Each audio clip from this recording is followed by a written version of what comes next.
आगामी वर्ष भारत र श्रीलङ्काले संयुक्त रूपमा आयोजना गर्ने आइसिसी मेन्स T20I विश्वकप छनौट खेल्न हाल ओमानमा रहेको नेपाली सिनियर पुरुष क्रिकेट टिमले कुवेत विरुद्ध खेल्दै खेलको सुरुवात गर्दैछ। छनौट अघि ओमान र कतार विरुद्ध आफूले खेलेका दुवै अभ्यास खेलको जितसँगै हौसिएको नेपालले कुवेत विरुद्ध कस्तो प्रदर्शन गर्ला त? आजको यस भिडियोमा हामी यसै सम्बन्धी चर्चा गर्नेछौँ र साथसाथै नेपाल र कुवेत बीचको चाहिँ के कस्तो विगत रहेको छ, यानि कि हेड टु हेडको बारेमा पनि चर्चा गर्नेछौँ। तसर्थ भिडियोलाई सुरुदेखि अन्तसम्म पनि हेरेर साथ दिनुहोला। यति भन्दै आउनुहोस् भिडियोलाई सुरु गरौँ। सर्वप्रथम चर्चा गरौँ आइसिसी र्याङ्किङबाट। आइसिसी T20I र्याङ्किङमा 18 स्थानमा रहेको नेपाल र नेपालभन्दा 5 स्थान तल अर्थात् 23औं स्थानको कुवेत बीच आज T20I क्रिकेटमा चौथो भेट रहनेछ। यसअघि भएका 3 खेल मध्ये नेपालले 2 खेलमा विजयी भएको छ भने कुवेतले भने 1 खेलमा जित हासिल गरेको छ। पछिल्लो पटक नेपालले कुवेतलाई यसै वर्षको अप्रिल महिनामा जुन हङकङमा भएको T20I सिरिजमा 2 पटक भेटाएको थियो।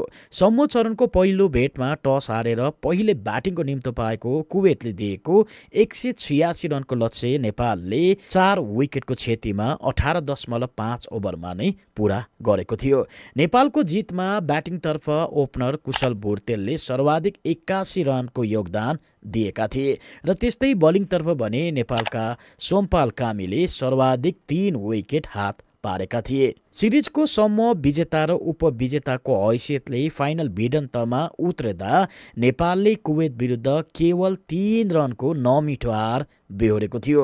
सो खेलमा पनि टस हारेर पहिले ब्याटिङको निम्तो पाएको कुवेतले दिएको 175 रनको लक्ष्य पछाएको नेपाल 19.3 ओभरमा 171 रनमै समेटिँदा खेल भने नेपालले 3 रनले हार्न पुगेको थियो र उपाधि भने कुवेतले हात पारेको थियो।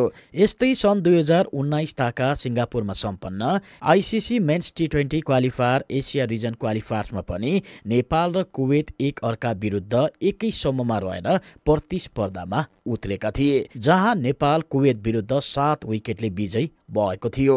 यसरी नेपाल र कुवेत क्रिकेट बीच हालसम्म भएका 3वटै खेल निकै नै प्रतिस्पर्धा देखिन्छ।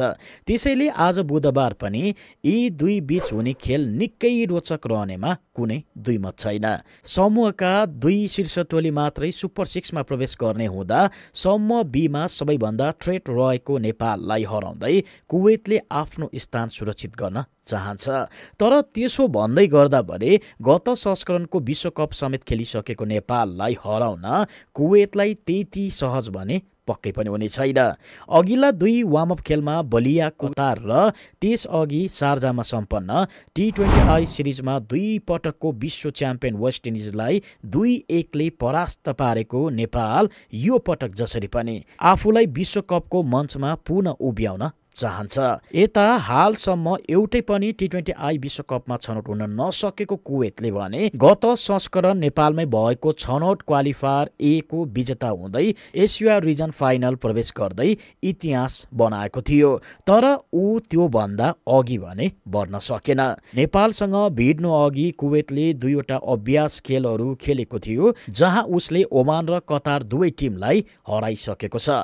पहिलो खेलमा ओमानलाई 3 विकेटले पराजित गरेको कुवेतले दोस्रो खेलमा भने कतार विरुद्ध 34 रनको जित निकाल्दै उत्कृष्ट लय समातेको छ। त्यसैले लगातार जितसँगै हौसिएको नेपाल र कुवेत बीचको खेल निकै नै रोचक र प्रतिस्पर्धात्मक रहनेछ।